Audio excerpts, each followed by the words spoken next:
I'm Eric Loy, and welcome to Eric Loy Interviews.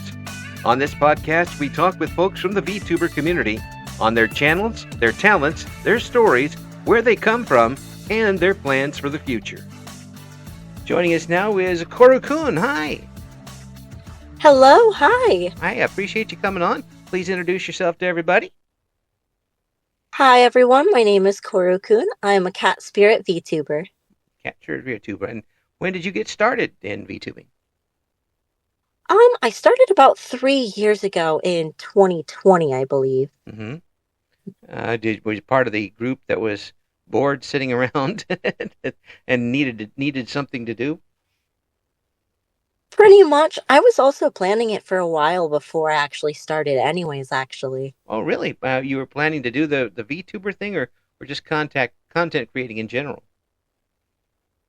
I was planning to be a VTuber since 2018, so I just took a really long time getting everything ready. Well, I mean, if you're gonna, I mean, it was perfect timing then for everything to come out in 2020. I imagine if you're gonna hit the wave, hit it at its highest peak when you come in. What drew you to it?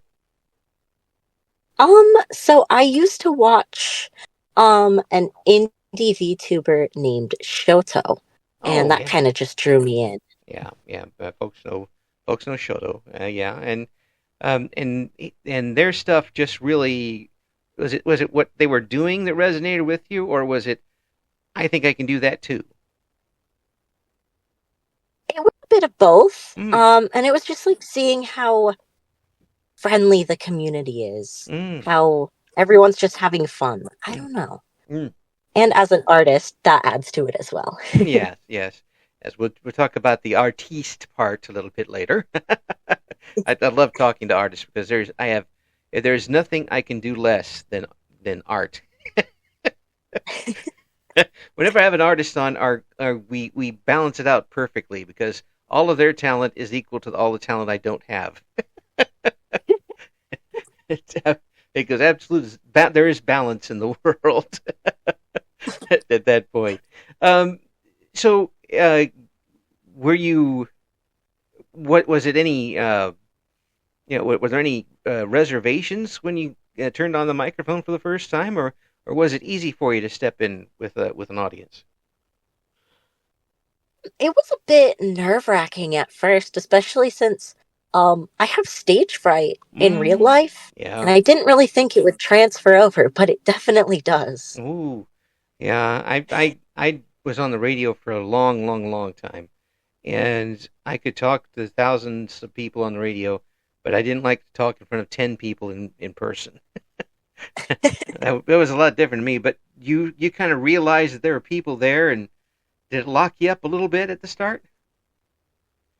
Yeah, I guess I got into it when I realized if they don't like my content, at least I don't have to look them in the eyes and see the disappointment in their face. Yeah, that's having a model and an avatar, or however you want to say it. It does seem to give people just that little bit of cover where they can. Oh yeah, they can hide just enough to still be themselves, but not take the arrows. Is that what pretty much happened for you? Pretty much, yeah.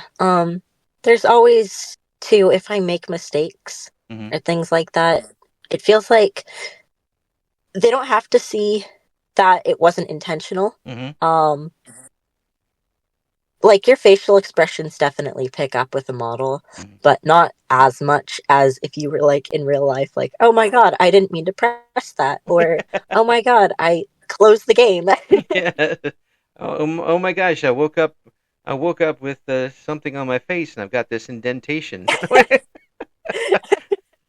Exactly. My CPAP machine mask got all messed up, and now it looks like I'm wearing a barbed wire on my face. That type of thing. Not that that's ever happened to me every other day. Really, it does give you that little extra bit. Again, you don't have to worry about what's going on behind you or anything along those lines. There is that comfort level to do it. But do you still feel that you get to present yourself out there uh, um, as Koru? Definitely, yes. Yeah. Um, I show my authentic personality, Mm-hmm. but I also did give myself a very elaborate story that I'm able to show in every other way. So in my appearance, in the panels I have and things like that, it kind of tells you a story at the same time.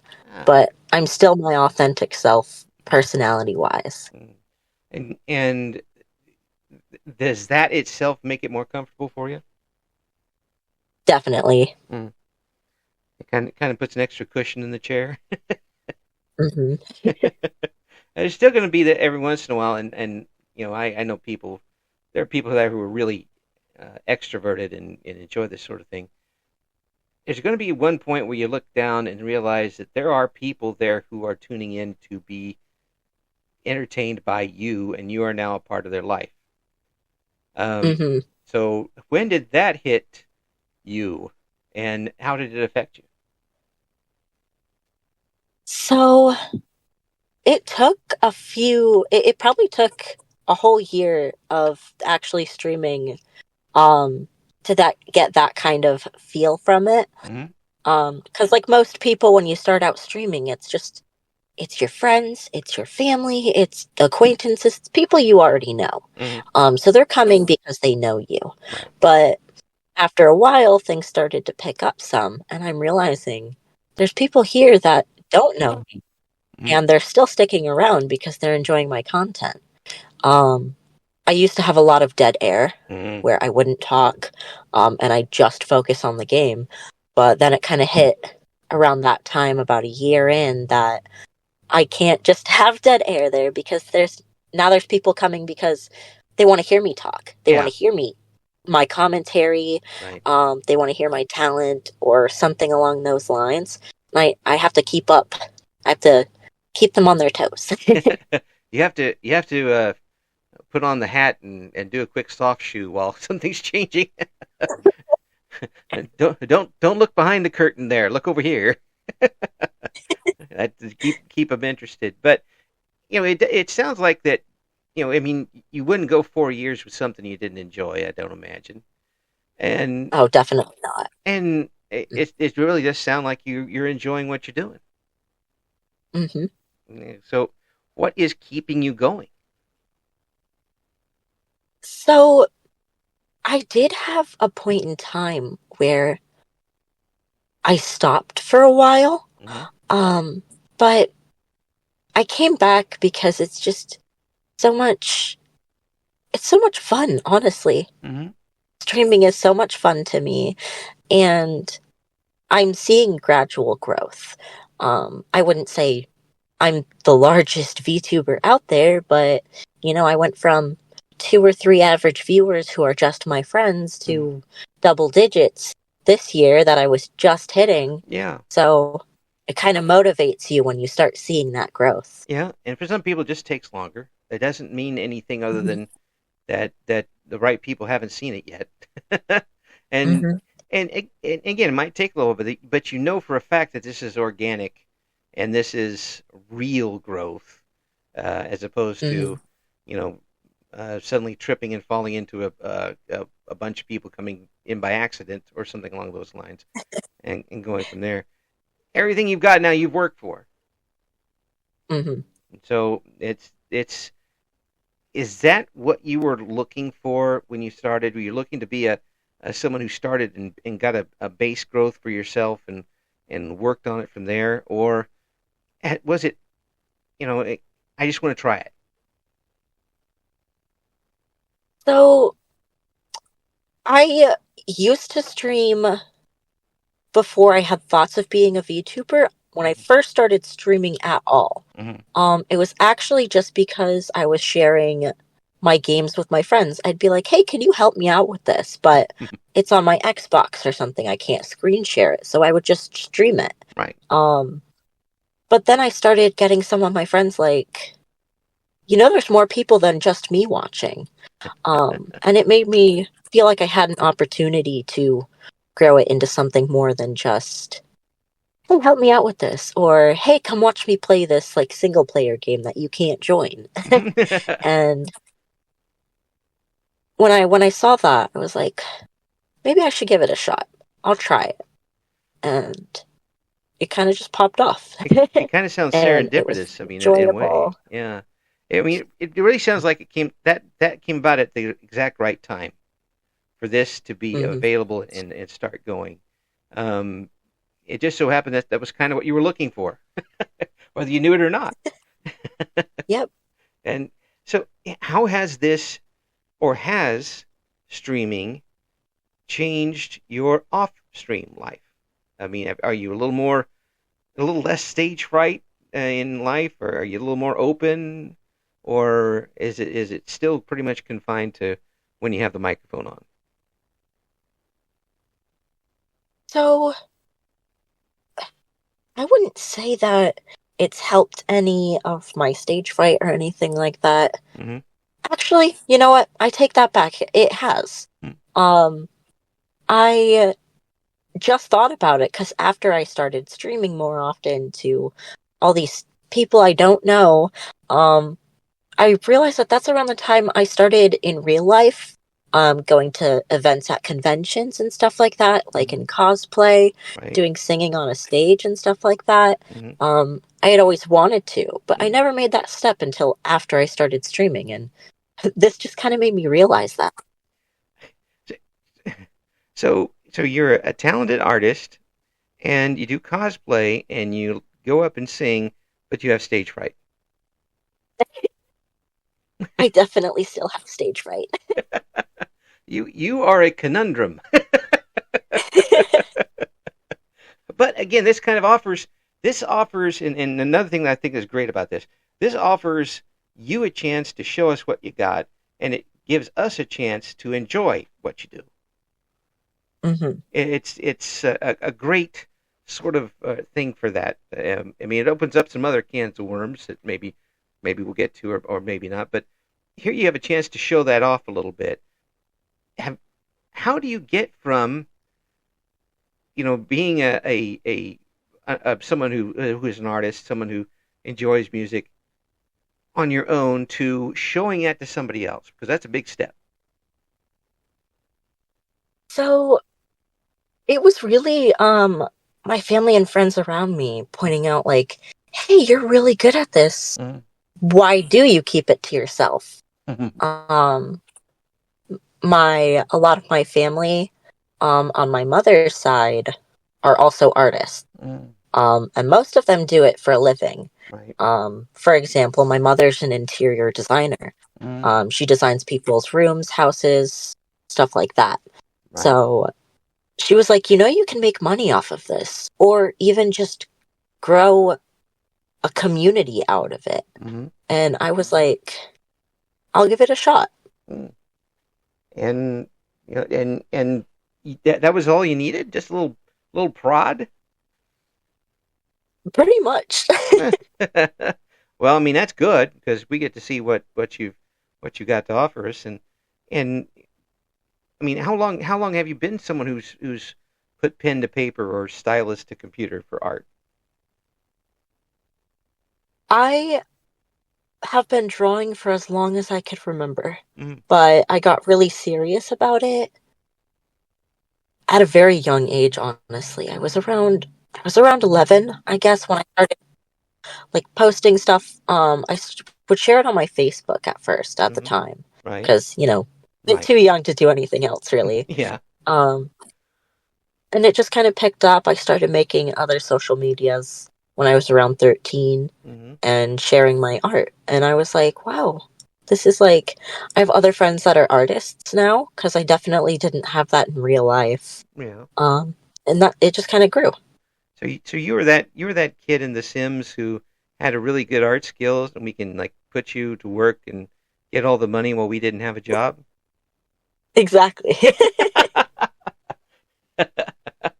So you were a part of a lot of my Sims games back in the day.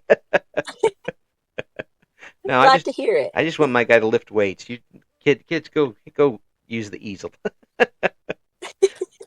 but seriously, with this, and did you end up self-teaching yourself how to do this, or did you take any classes? I have been teaching myself for a very long time. Mm-hmm. I when I started college after graduating high school, Mm-hmm. I realized that I wanted art to be my career path. Right. So that's when I started taking classes. Mm. And it wasn't even because I felt like I needed any help. It was more because it was a requirement. Right. Right.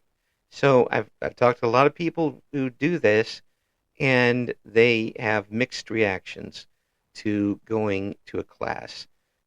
Some people think that they or end up in a situation where they get pigeonholed, and all of the stuff that they've made individually got trashed and belittled, and it wasn't a good experience. Some folks took it as learning the basics over again. How did you take it? I definitely took it as like, learning the basics all over again because when I self taught myself, Mm-hmm. um, I kind of just went out the bat like I like cartoons, I like anime. Right. I want to draw like that.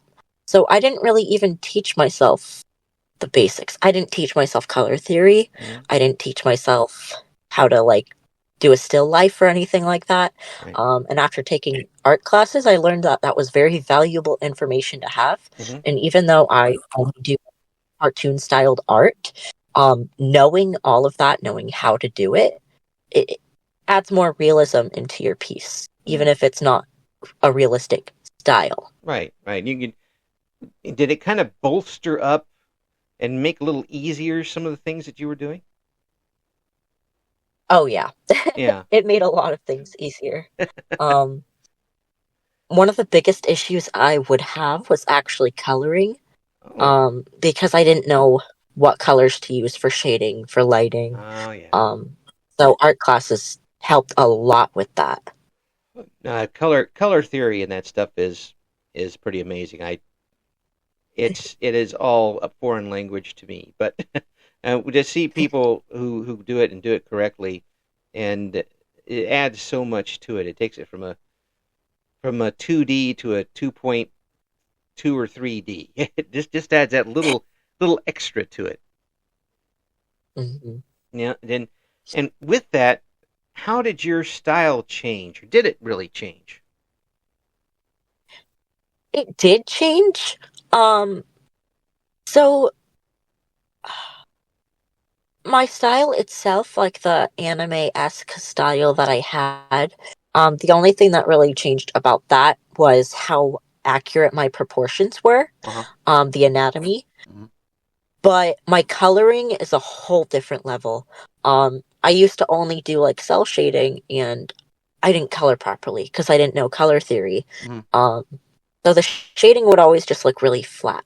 Right. And lately, all of my art has a more painted style to it because I better understand how to blend the colors together. Wow. And it definitely took my art from like a 7 to a like 11. Wow.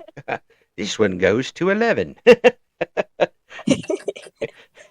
So that's really cool. I'm glad that it didn't break you down, but it kind of built you up. And Hmm. that's what I think. Especially when you're talking about an a talent such as art. Um, it's so much your mileage will vary because of the different talents and different what you want to do, and pigeonholing people isn't a very good way to do anything. Um, Hmm. you don't because everybody's so individual, and that's the to me that's a big part of art is showing off your individuality and how you do things. Hmm. You know. So when you were able to do this and get it together, and then now that you're on the streams, are you doing art streaming? I have done one art stream. Ah. Um, so I color, I do all of my art on my iPad. Mm-hmm. And I'm currently having a bit of trouble connecting from my iPad to my laptop. Ah, yes. So I've only done one art stream and it was on the computer. Yeah. How did that So go? it was not as great. Yeah. Oh, Um, did you get some backseat artists? Not really. Um, it wasn't terrible. Mm-hmm. It just wasn't what I could do. Mm. Yeah. Yeah. It. You wanted to show more than you could. Definitely, yeah. Yeah. It was not representative of Koru at all. The preceding is not a representative of, of what Koru is able to do. So, are you to the point now where you are? You will take commissions? Yes, I do already take commissions actually. Mm. Um, yeah, I recently made a VGen, Yes. so I have my commissions open there. All right. I think we'll have that. We'll have a link, at least to the link to the VGen in the description for this video, so you can take advantage of what Koru has to offer, and obviously a very talented individual, and I'm glad that you were able to share that with us because we all need that type of stuff. We all need to know what people have to offer for us, and I'm glad we're able to bleed you dry. I mean, enjoy what you have to offer to everybody. Um, so yeah, now singing. You mentioned getting up and singing. Um, how confident are you as a singer?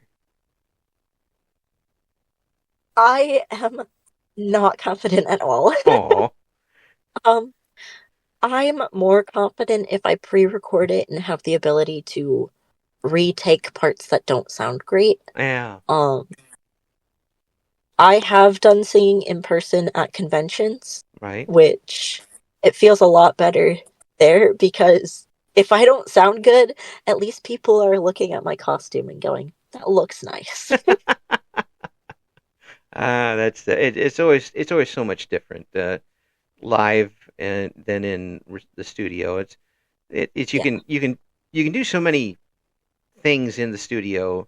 You can sound like an opera singer. You can sound like you just woke up in the morning. There's a lot of things you can do to it to make it sound better. So are we going to be getting cover songs from you in the future?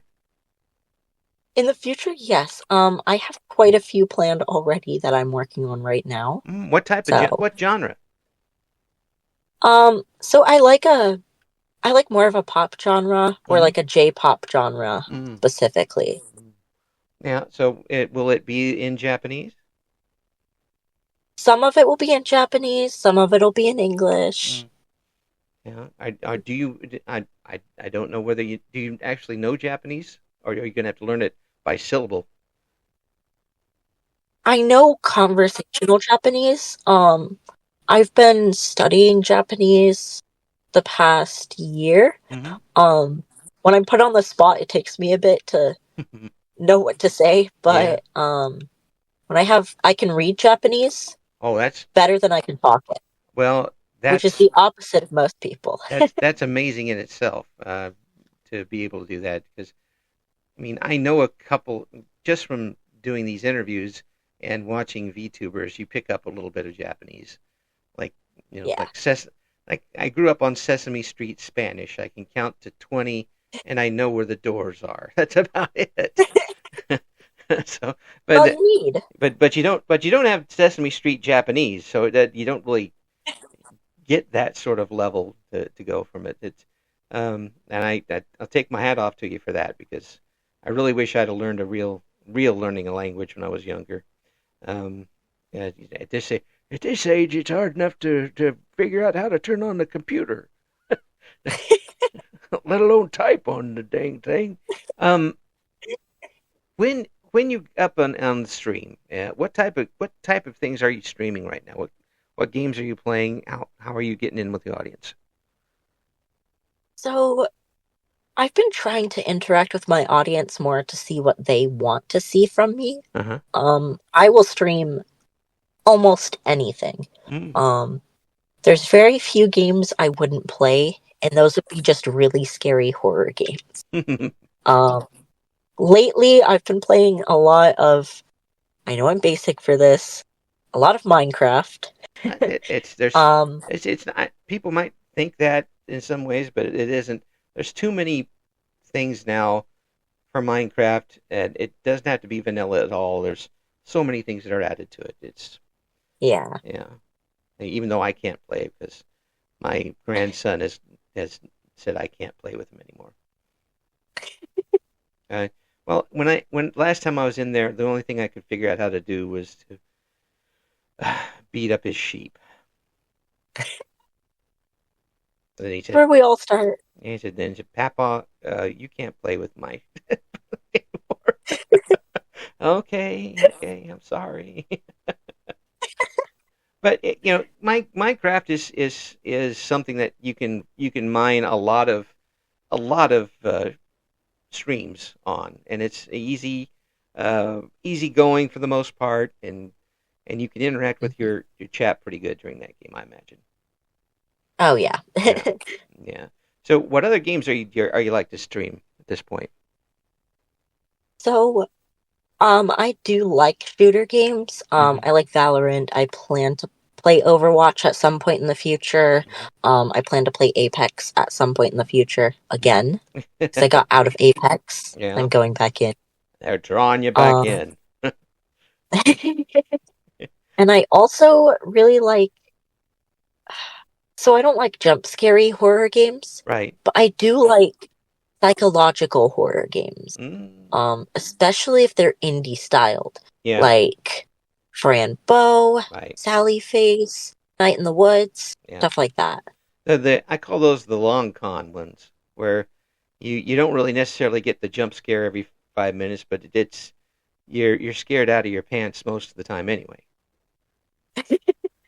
Yeah, You know it's going to be there eventually. And like, okay, I'll wait and wait and wait, and the payoff is much better usually than in the quick get you games like those jump scare ones. Um, yeah. and when you do get to the end of those, and you do get to the big ending, are you screaming to your to the folks in chat, or are you level headed as you get there? I'd like to say I'm level headed. I don't know if my chat would agree. I'll go with what you say. You're very level headed and very and very logical coming into it. It's not a problem. But do you change the game that you play based on what your audience wants? I do most of the time. They don't always tell me what they want to see. Mm-hmm. Um, but when they do, I do my best to make it happen. Mm-hmm. And whether have they told you before in a game that you started up, we're not really into this game, or is it the other way around where they suggest you a game? It's more like they suggest me a game. Mm. I even have a channel in my Discord for people to suggest games. Mm. It's there. They don't always take advantage of it, but it's there. Mm. Do you take advantage of it? I do every now and then. I'll be Mm-hmm. like, hey guys, what do you want to see me play? Please Mm-hmm. let me know. I'm out of ideas here. So what game have they given you that was an absolute no? None. Really? I've not gotten a single game that I was like, no, I'm not going to play that. Ah, so they didn't give you like the jumpiest jump scare game, huh? Surprisingly not. I'm sure they will one day. And now if someone from chat is listening, and I hope you are, I'm not putting that in your minds, okay? Don't give Koru any nasty games like that. Koru probably won't play them. But it just sounds like you got a pretty good relationship with the folks that are coming to watch and listen to you, Mm-hmm. and that's was that what you were thinking was going to happen, or being someone who did have some stage fright, was that tough for you to imagine when you got started? I I guess, but it was more of the like best case scenario that Mm. there were people I'd vibe with, that they were people that would have the same be like-minded, I Yeah, guess is what I'm looking for. yeah, Um, and that they'd be interactive and actually chat, you know. yeah. Uh, let me know how they feel and stuff like that. Yeah. It did make me a little bit nervous. Occasionally when I get a raid, I like stutter a bit. I'm like, oh, hi, welcome. But it's not a bad thing. It's Yeah. definitely not a bad thing. Yeah. Yeah. Well, I mean, to me, it sounds like you're able to adjust, and while it might, knock you a little bit out of balance to start with, but you've been able to keep with it and stay on the track for the most part. Mm-hmm. So if someone were to come in and say raid with 1,000 people, you'd be perfectly fine with that, right? Hello. I would definitely be shocked. I just heard a gulp on the other end. I didn't mean to jump scare you. That's exactly the jump scare I was talking about.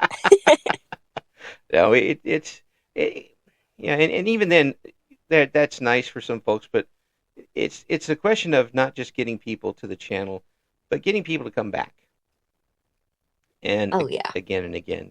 And have you come to the real? I'm sure after 4 years, you come to the realization that when the people do come back, they're coming back not necessarily because of the game you're playing, but because they enjoy being with you in that period of time. Yeah. Yeah. So how does that strike you? For a while, it felt shocking. Yeah. I was like, I'm entertaining? You guys actually want to come back? It makes me really happy. Yeah. Yeah. It is. It is. It's validating in a way. Mm-hmm. And it shows that the work that you're doing, are enjoying it. You're enjoying it, but also the other people are enjoying it too. Yeah. Yeah. Mm-hmm. That's a I think validating is a good way to describe it. But Mm-hmm. you still have to do it for yourself, and you still have to enjoy it. And you said there have been a couple times, or at least one, where you had to step back a little bit. Is the schedule tough for you to keep up? So the schedule isn't the same every week. Mm-hmm. So because of that, it's not hard to keep up with. Mm-hmm. But I feel like if it was the same day every week Mm-hmm. and I had to force myself to stream something those days, it would feel more like it was work, Mm-hmm. if that makes sense. It is a form of work in a way. It Right. takes work to stream, but it wouldn't feel like the good kind of work. Yeah. So Yeah. Yeah. That's a I yeah. yeah. I That's what. usually on Sundays, I look over what I want to play Mm-hmm. and then I make my stream based around that. Oh, good. Yeah.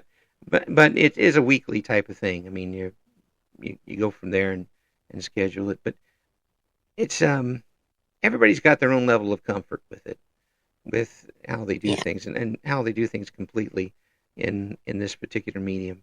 Have you done a lot of collaboration on stream, and is that easy for you to do? So I've only done a few collabs, Uh-huh. but I make sure that if I am going to collab with someone, that I play something with them offline first. Ah, good idea.